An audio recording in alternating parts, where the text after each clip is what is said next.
malaki Ay sinasabi niya nahuli na si umano Pastor si Pastor Apollo Kibuloy yan ng ang Kingdom of nakapost Jesus Christ. Yan po ang inanunsyo ni Secretary Benner Abalos sa kanyang official out Facebook ni page. General Abalo. Kaya po ang kapal detalye dito po sa Super Radio DCWB. Nakikipag-ugnayan na rin po kami sa aming Super Radio Davao.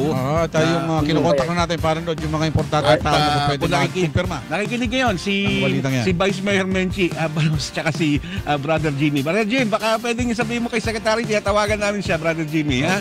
Kahit yung mga ano, no?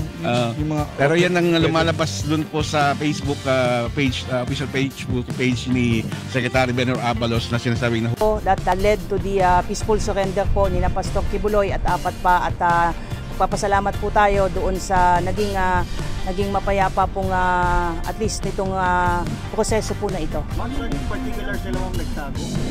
I don't have at liberty to reveal that. Ang importante po sa ngayon ay nasa kustodiya po ng PNP po ito at ang mangyayari po niyan ay bukas po inaasahan po natin na i-return po yung mga warrants of arrest doon po sa mga issuing courts, particularly dyan po sa Quezon City kung saan nailipat na po yung mga kasong na isampa po natin sa Davao at doon naman po sa RTC 159 po.